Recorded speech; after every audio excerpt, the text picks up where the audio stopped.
Kaip gali bijoti savo šivos būties, kuri yra visiškai tuščia? Joje nėra nei ketinimų, nei laiko, nei priežasčių ir pasekmių, nei rytojaus. Joje nėra net gyvenimo ir mirties. Visiška tuštuma. Argi nematai visa, kas tėra joje iškylantis sapnas, kuris pats yra jos dalis? Šis sapnas dalyvauja jos žaidime ir yra jos didybės dalis. Kai atsikratysi viso savo vidinio triukšmo, liks tik ši nejudanti, nekintanti ir tyra, nedali būtis.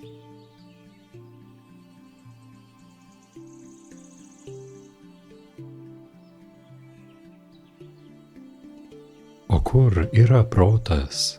Protas tėra mintis.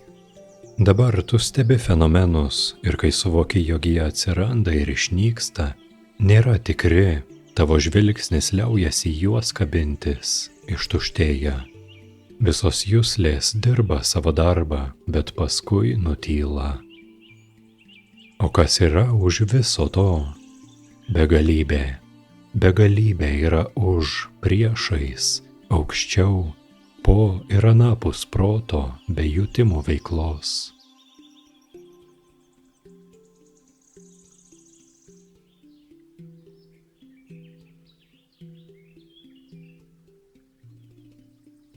Pati savaime mintis neturi galios, gyvasti kokiai nors minčiai suteikia tik tikėjimas ją. Vadinasi, tu pats savo mąstymu gimdai kliūtis. Jos tada virsta tavo patirtimi ir dar labiau sutirština iliuziją, su kuria protas vėliau kovoja, tarsi pats nebūtų jos sukūręs. Leisk mintims būti. Net nebandyk išvaryti jų lauk, ignoruok mintis. Būtent taip elgiasi išminčiai. Ignoruodami mąstymo pasiūlymus, jie pamažu atėmė iš jo būtį. Nekreipiant jokio dėmesio į šias sąlygotas ir atsikartojančias mintis, labai lengva atskirti iš tuštumos išplaukusią tyrą mintį. Ji neturi nieko bendro su baime ar kokiais nors poreikiais. Tyra mintis yra besvorė, nes neturi jokių slaptų motyvų. Ji gyva ir spontaniškai virsta veiksmu. Šiuos du minčių tipus atskirti galima be jokio pasirengimo. Pasirodžius mintims, kurios sako, eime su mumis, tau tereikia likti stebėtoju. Kvietimas tada netenka žavesio ir išlikusios ramumos savaime kyla įžvalgumas.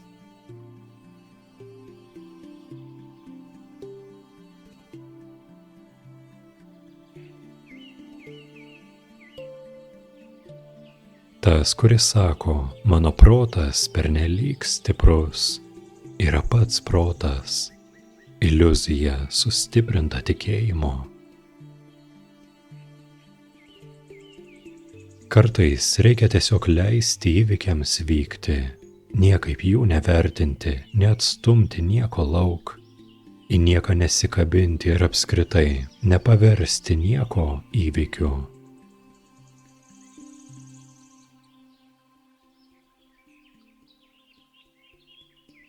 Sakoma, kad žuvis negali gyventi per daug švariame vandenyje, taip pat ir mintys. Jos nuščiūva, kai dėmesys atgręžtas į save patį.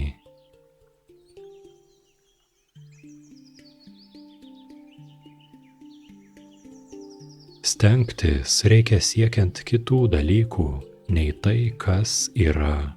To, kas yra, siekti neįmanoma, nes tu jau esi tai. Įsikibk į paprastą buvimo jausmą. Aš esu. Viduje glūdinčią saldžią beformę esmę. Laikykis tylos, kol tas, kuris jos laikosi, išnyks. Esi ši pirmapradė būtis. Atėjai čia, kad tai suprastum. Tad neleisk niekam atitraukti savęs nuo šio tikslo.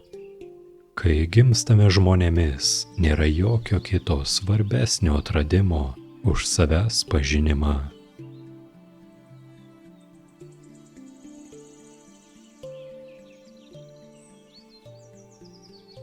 Susiderink su tiesa ir gyvenimas susiderins su tavimi. Nesiimk jokio veiksmo, kad ir koks subtilus jis būtų, kur nori patekti. Tiesa visada buvo čia. Ji arčiau nei bet kokia mintis, arčiau net už alsavimą. Kad ir koks jausmas kiltų, kai šitaip žvelgi į vidų, nesitapatink su juo. Visos emocijos, kaip ir mintys, yra pakeleiviai, ne nuolatiniai gyventojai. Tik žvelk į jas ir viskas. Tavęs klausiu, kas liko?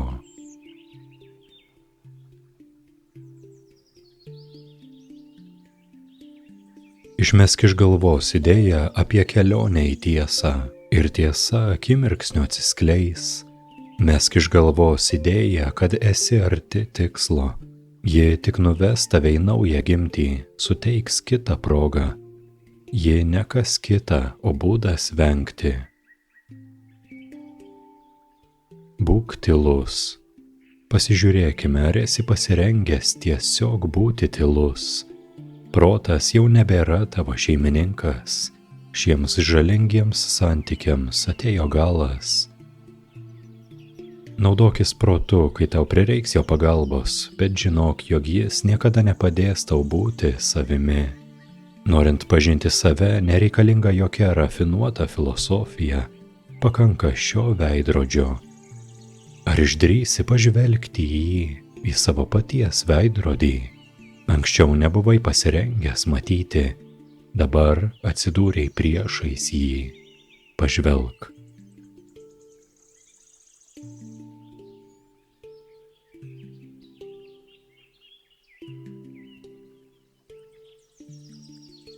Kai nelieka poreikio ką nors vertinti ar su ko nors tapatintis, energija nebenuteka per jusles ir jos nurimsta.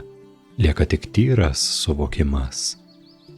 Kai esi tokio būvio, tau nebereikia ilgai miegoti, tačiau niekada nesijauti pavargęs. Nieko nebenori, o nebenorėdamas nieko tampi laisvas. Jokių lūkesčių, jokio laukimo, nieko, ką reikėtų atmesti, tik prigimta tyla, prigimta ramybė.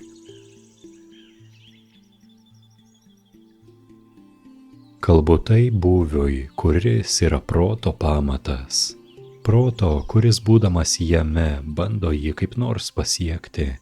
Ką dar turiu padaryti? Galbūt turėčiau daugiau medituoti?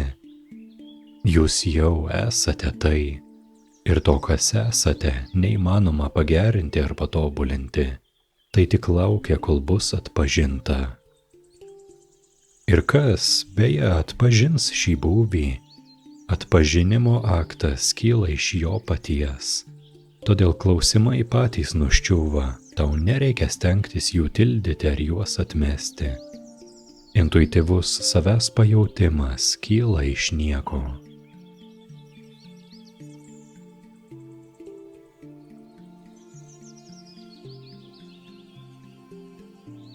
Tai yra žodžiais neapsakoma erdvė. Savokinio mąstymo miškas užtemdė intuityviojo pažinimo gebą, kuris skleidžiasi tyloje ir pati yra tyla. Turime rasti iš šio miško vedantį takelį, išeiti į šviesą. Retkarčiais tai pavyksta ir tada užgimsta Kristus, užgimsta Buda. Kartais vienas iš mūsų išbrenda iš tankmės, bet paskui vėl joje pasiklysta. Tačiau kai kurie visiems laikams išeina iš miško. Jie suvokia, kad nėra miško gyventojai klaidžiojantys tarp medžių. Tiesiog sapnavau mišką, nors jis ir yra kažkokiu būdu su manimi susijęs. Miškas niekaip nenusako, kas esu. Jis tai yra tam tikras mano paties pasireiškimas. Dabar man aišku, kad jis ne absoliutas. o tik žaidimas, kuriuo buvau patikėjęs.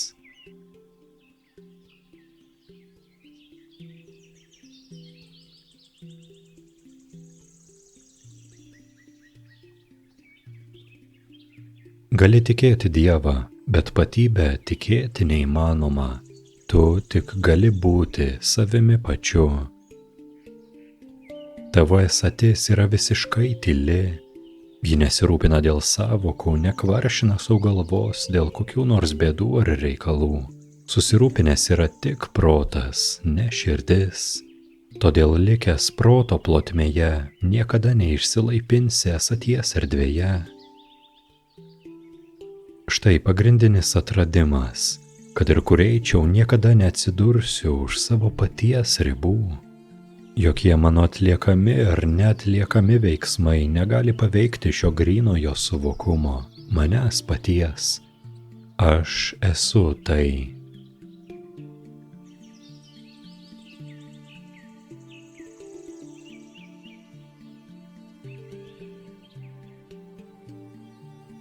Kiekvienas žmogus yra mažas vienatinės patybės atspindys, tačiau išminčius tarytum milžiniškas veidrodis, kurio atjauta iškelia paviršiun visą nedarną.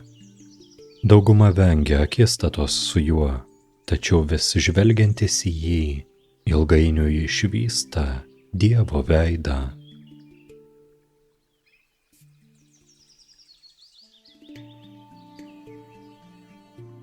Milijardai žmonių nuolat šnekasi vieni su kitais kaip su asmenimis. Jų pokalbiai paremti idėjomis. Aš esu asmuo ir tu esi asmuo. Toks yra mano gyvenimas. Štai ką aš pasiekiau. Rodau tau savo gyvenimą, tu man parodyk savąjį. Tačiau, kam tai rūpi?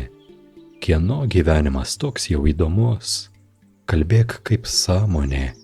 Tegul tavo kalba būna šviežia, užmiršk praeitį, kokia iš jos nauda. Praeities nenori niekas, juk niekas netrokšta valgyti vakarykščio maisto, niekas neskaito vakarykščių laikraščių. Kam tada aušinti burną ir kalbėti apie praeitį? Bet nekalbėk ir apie ateitį. Viena tavo dalis yra tokia šviežia, kad neturi jokios istorijos. Būk tas, kuris yra be istorijos.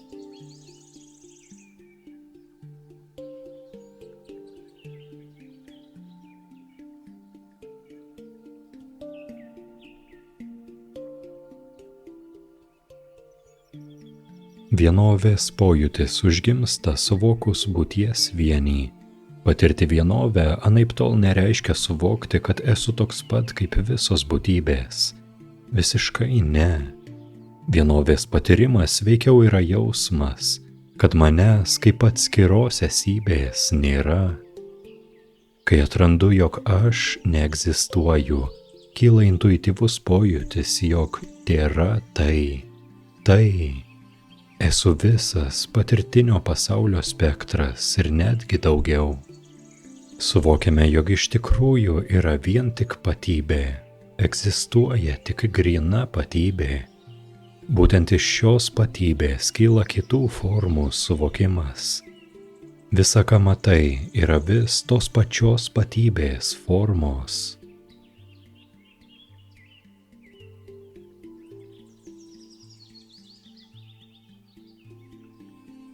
Visa, kas tampa spontaniška būtimi, nelieka vietos net tokioms idėjoms, kad esi Dievo tarnas. Nors ši nuomonė gana kukli, tačiau ji vis tiek kilusi iš ego, kad ir Dievo tarno. Dievas nėra bejėgis, kad jam reikėtų žmonių pagalbos. Jis nešaukia, padėkite, padėkite, padėkite man padaryti tą ir aną. Taigi nurimkite ir suvokite savo vienovės tiesą.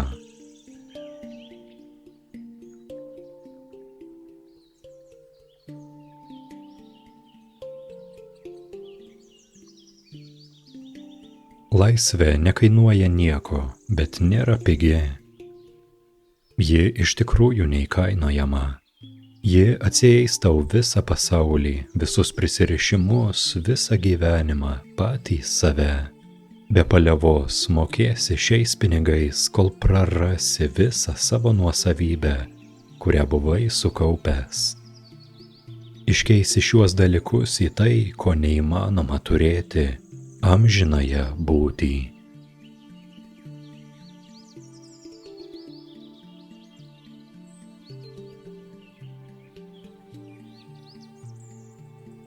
Kas stovi už visos šios kūrinijos, atidžiai pažvelk ir atrasi, kad ji rutuliojasi savaime.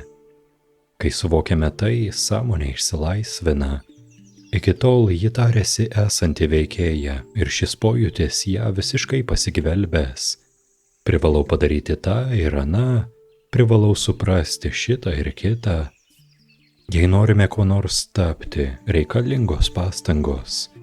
Tačiau kokių pastangų reikia, kad tiesiog būtume? Todėl lik tuo, kas lieka, stebėk spontanišką būtį.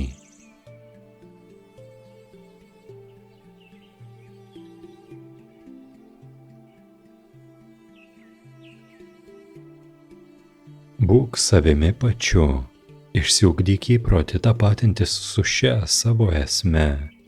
Pamažu mentalinės veiklos apimtys ir intensyvumas mažės ir galiausiai liksi tik patybė. Protas iš prigimties yra tylus, tuščias, atviras.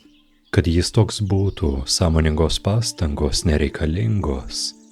Jei tau atrodo, kad reikia praktikuoti tylą, atrasti tylą ar laikytis tylos, vadinasi, supratai klaidingai. Viskas visatoje vyksta tyloje. Norint patirti tylą, nereikia niekur bėgti. Svarbu atpažinti tą tylą, kurios nesutrikdo niekas. Kad ir kur atsidurtum, kad ir į kokias aplinkybės patektum, kad ir koks stiprus aplinkui būtų triukšmas. Tyla nėra kokių nors veiksmų pasekmė. Jos nesukuria kokią nors elgseną, kokios nors pastangos. Tu ir tyla esate tapatūs.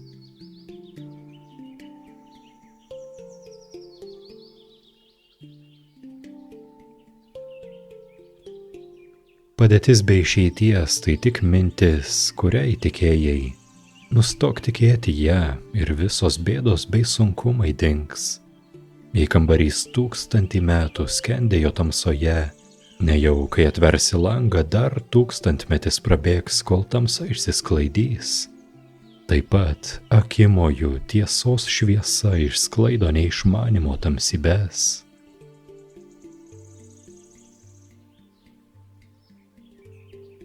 Žvelk iš tylos, žvelk iš tuštumos. Betarpiškai pažinęs save patį, padarai galą savo kaip atskirai būtybei.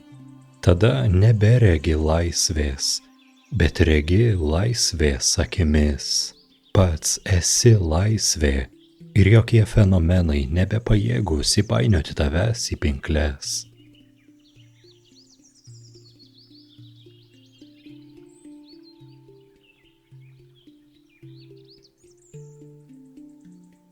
Nėra jokio reikalo stengtis pajausti vienovę su kiekvienu sutiktu žmogumi. Nesiek patirti pasaulio kaip savęs paties. Nebūtina visų mylėti. Tai gali nutikti savaime, tačiau nesiveršk į tą tikslą. Jei bandysi primesti pasauliui vienio idėją, tik stiprinsi pojūtį, kad egzistuoja kitas. Apsigaubęs netikro nuolankumo skraiste, pakilsi į puikybę. Kad iš tikrųjų pažintum kūrinijos vienį, turi padaryti tik štai ką. Dabar pat išsiaiškink, kas esi. Negaišk laiko ir netidėliok šio brangiausio iš visų atradimų.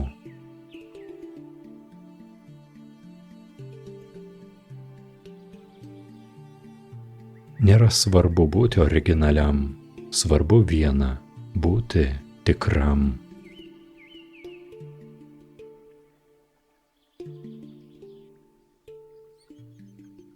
Iš pasireiškusio absoliuto intelekto kyla tyras supratimas. Šis pasireiškęs absoliutas, sąmonė, yra Dievo vaikas. Žmogaus kūne savaime išsiskleidžia intuityvus visatos pažinimas.